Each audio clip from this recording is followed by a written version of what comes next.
Good day, students. You are welcome to Scholars Universal Schools. The class we are having now is government class. So we want to look at the lesson 3, the topic which is the executive. So don't forget that in the last 2 lessons, we started to look at the structure and organization of government, where we looked at the legislature, the meaning of the legislature, the types of legislature, so then the advantages and disadvantages of the types of legislature. So then we proceed in the subsequent class to the bills, where we look at the meaning of bills as proposed laws. Then we talk about the types of bills. So we have private member bills, public bills, money bill, etc. Then don't forget that we look at the stages involved in passing a bill into law. So we talk about first reading stage, second reading stage, the committee stage, then report stage, third stage, as well as the assent stage. So, but today, in order to continue, we want to look at the the other organ of government that is involved in the structure of government that we started to look at, which is the executive. So the executive is the next thing we want to look at. When I begin to ask you the executive, you'll be able to tell me where we can find the executive at the various tiers or levels of government we have, which is federal, state, and the local level. But the composition of the executive at the federal level is the vice president, the president, as we have in this picture, the vice presidents, and the ministers. Ministers, as you can see in this picture at the federal executive level. Then we have at the state level, we have the executive governor. Then we have the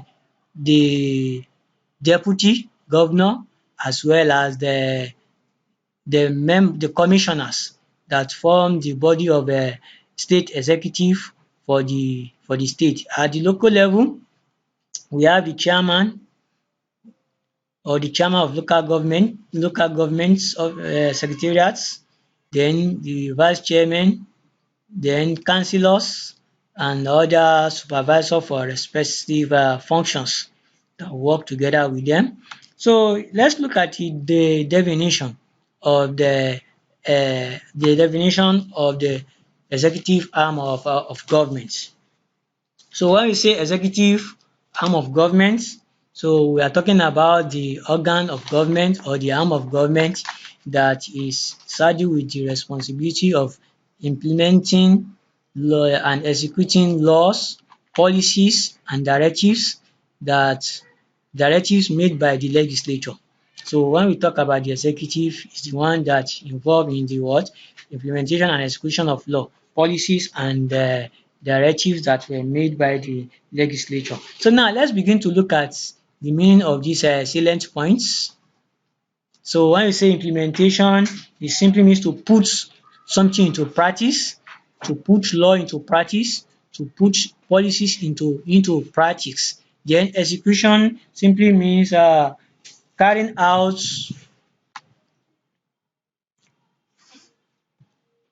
execution simply means the process of carrying out the executive functions like implementations, policy implementations,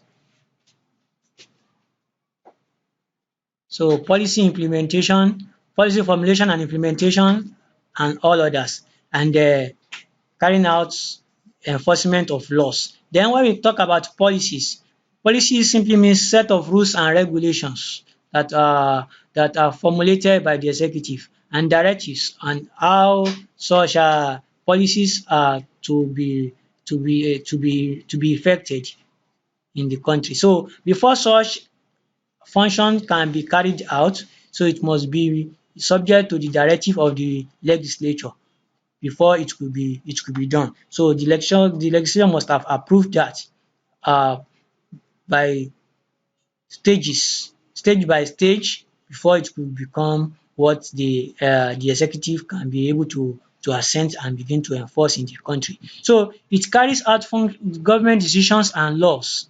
The executive arm of government is headed by the prime minister in a parliamentary system of government and by a president in a presidential system of government. What we are saying in essence is this: we have different types of forms of government.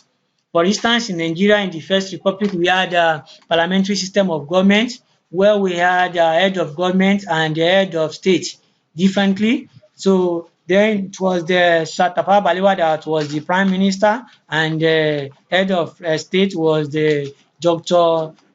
Nnamdi Azikiwe. So it is a kind of bisurveillance arrangement. So in that case, it is the prime minister that will be the head of the executive, and we appoint the ministers that will work with him in his cabinet. And at the same time, a presidential system of government, like the one we are practicing now in Nigeria. So you can see we have a president who is a president who is the head of state and the head of government. So it is only one person we have there that combine the two functions. So the President Muhammad Buhari, we have him and his cabinet. So the picture you are looking at here is the ministers that are working with him, with the president and the vice president. So this picture you can see here is the picture of those working with him. This is Lai Mohammed. This is uh, the minister Lai Mohammed, then the minister Rajiv Fashola and all others here. So we can see their pictures here. Those that form the executive. Then we now move to the types of executive. So we have different types of executive here. Types of executive: one, parliamentary executive; two, presidential executive; three, titular executive; then the third one is titular executive; then the fourth one is single executive, and the fifth one is collegial executive. We shall look at this one after the other. So here we have Sir Tafawa Balewa as the prime minister in the First Republic. Then President Muhammad Buhari here as well, present president practicing under the presidential system of government. Then in the Second Republic, we had Alhaji Shehu Shagari in the Second Republic in Nigeria. These are the executive presidents and prime ministers that we had in Nigeria. So therefore, we look at the explanation on the types of executive now. So when we say parliamentary executive, it is a kind of executive that we have that is possible in a cabinet or parliamentary system of government. Another name for parliamentary system of government is cabinet system of government. Don't forget that. So it is only in a parliamentary system of government that we have a parliamentary executive, and the head of such executive is the prime minister, like the Sir Tafawa Balewa we had in the 1963. Then the other one is the presidential system of government, presidential executive rather. So this kind of executive, we have it in the presidential system of government, whereby the president is popularly elected to be the president of the state. So example is what we have in Nigeria now. So we have a kind of presidential executive in practice now. So President Muhammad Buhari. Then the other one is the titular executive. What is titular executive? It has to do with emblem of a nation. Somebody, the executive that is just there as just a representative of his country. So in a case where a country is not practicing parliamentary or presidential executive, or where we have military system of government, so we can have such an executive just like an emblem who is just representing the head of the executive. Then the other one is the single executive. So this type of executive is the kind of executive that we had in the Second Republic. So here, the type of executive in which there is a chief executive to whom all other executives such as ministers are subordinate. So under this type of executive, all other ministers are seen as the subordinate. All other ministers are seen as the subordinate to the executive president in the state. So in the Second Republic, when we have Sir Tafawa Balewa and Sir Alhaji Shehu Shagari rather, so he was the superordinate. All the ministers were seen as the what? As the subordinate. So he was the only one that had the final say concerning everything that had to be done in the executive, in the cabinet of the executive. Then the last one here is the collegial executive. So this collegial executive is the one in which executive powers were vested in the council or cabinet rather than in a single person. So what we are saying is that instead of it's the opposite of having it's the opposite of the single executive. Instead of having only one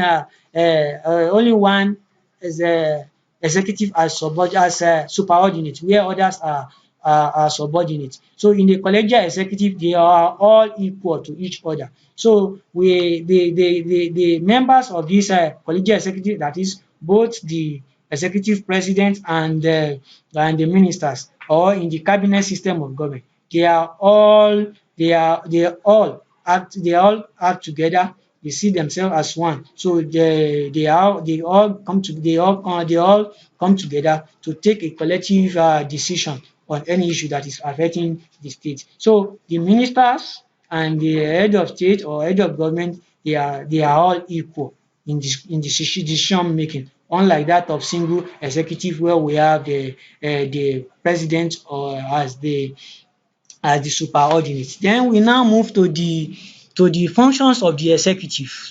So there are number of functions the executive performed. So number one is that. So number one of the functions of the executive is that the executive initiates and submits bills to the legislature for consideration and passage it into law. So the bills that will become law, it is the executive that formulates the bill and come up with the ideas and content of the bill, and later the executive will submit the bill to the legislature. So after that, the legislature will now to what? Consider it before it could be passed into law. Now, this is the picture of the president Muhammad Buhari presenting the bills initiated or submitting the bills initiated before the legislature. Then the other one is which is number two here, is the executive signs or give assent to bills before they become law. So before any bill becomes law, that will be put into practice in the country. So the president must give assent to it, that is sign it into law, or at the state level the governor must sign it into law before they can begin to execute the law or may put the law into practice in the country. So we can see the picture of the executive president here signing some of the bills into law. Then the third one is that it maintains foreign relations and sign treaties with other nations or bodies. Now, when we say foreign relation, we are talking about the relationship of a country with another. So Nigeria maintains different relationship with other countries. It could be in terms of economic, commercial or political activities. So there are different countries that Nigeria maintain relationship with. So we call such foreign relations. And signing of treaties, that is, there will be some kind of agreements, formal agreements that will be signed by the president or the executive. So here, such relationship that has to do with signing of treaties, that is the agreement. So it is the executive that maintains the function of the signing of such treaty between the country. It could be a kind of a bilateral agreement or multilateral agreement, depends on the kind of agreement they have in place. Then the other one is the types. Under the function is it prepare the budget of the country. So when you say the budget, you are talking about the estimated financial income and expenditure for the country. So it is the executive arm of government that prepares the budget. That is the president or the state governor in connection with the ministers or the commissioners representing each state. So it's the one the executive president or the executive governor prepares the budgets for the country or the state.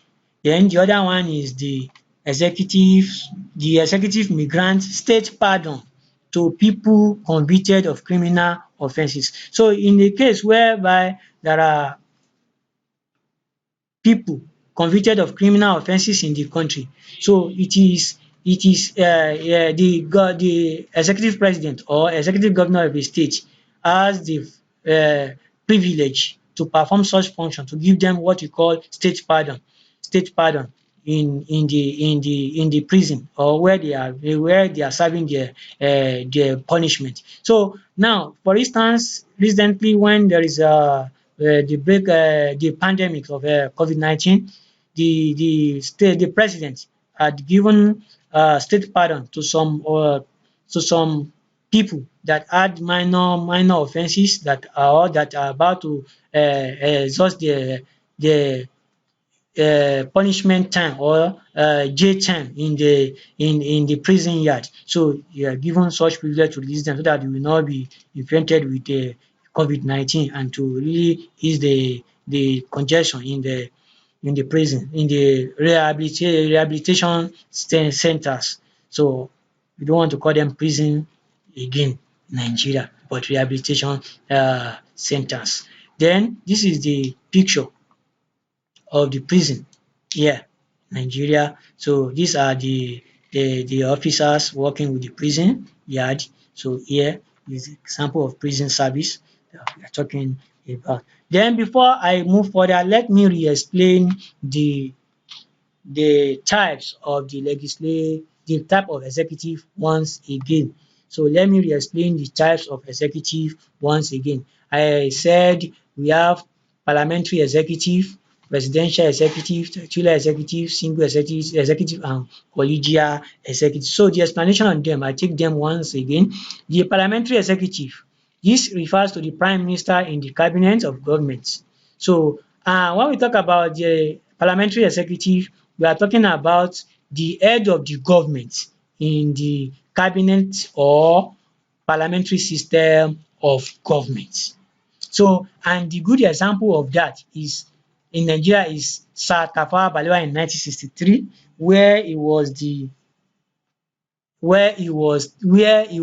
prime minister. And another thing is that in British we have such a that type of what parliamentary executive in Britain as well. So we had such example. Then the other one is presidential executive. So this is the president who is the both head of state and head of government, popularly elected in a presidential system of government. So don't forget that in a parliamentary system of government, we have a prime minister who happen to be the head of government, and head of state who could be the president or the governor of a country, or the queen in Britain. So but here we have only one person. So the head of government and the head of state is not separated under the presidential system of government as we had it in the parliamentary system of government. So only one person elected to be the president will be the head of state and the head of government. So here we practice presidential executive in a case where we have what? We have a presidential system of government, and that president must be democratically elected, and such is President Muhammadu Buhari now in Nigeria, that is democratically elected to act as the president of the country. So he is a good example of the executive president. Then we move to the titular executive. The titular executive is an executive that serve as just an emblem of the country. So that in the case where we are not having a parliamentary executive in practice or presidential system in practice, other form that cannot be able to categorize into see the above type of executive or type of the forms of government. So we have a kind of titular executive. So that one is the executive here is just carrying the emblem of the nation. So and is just serving as the head of the executive there because it cannot be categorized or traced to a particular form of executive that or a kind of executive that is not a kind of government that is not well recognized. Then the other one is the single executive. The single executive here. So this is a type of executive in which there is a chief executive to whom all other executives are subordinate. Now when we talk about the single executive, we have the president or the prime minister to be the superordinate. So all other ministers are subordinate to him. So in the course of decision making, so he has the power to override the decision of the ministers because he has he has the superior or the superior say over all the ministers. So all the ministers and the executive president here, they are not seen as equal under this arrangement. So the ministers serve as subordinates while the president or the prime minister serve as the what? As the superordinate to whom all other ministers have to be subordinated to, so to be subordinated to. Then the other one is the collegial executive. So when we say collegial executive, here in the collegial executive, so the powers are vested in the council or the cabinet.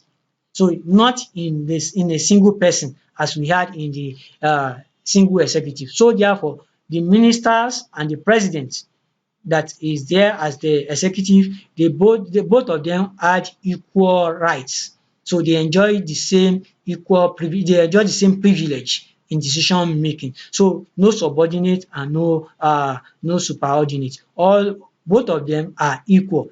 They collectively make decisions for the better governance of the state. So no superiority effect in this. So everyone is seen as equal in this case. So that is that concerning that. So don't forget we have discussed the functions of the executive.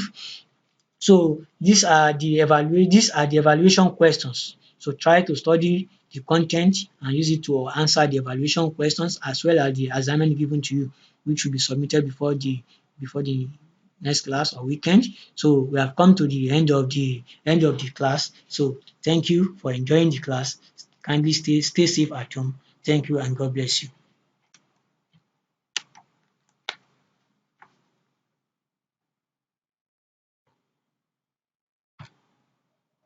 22.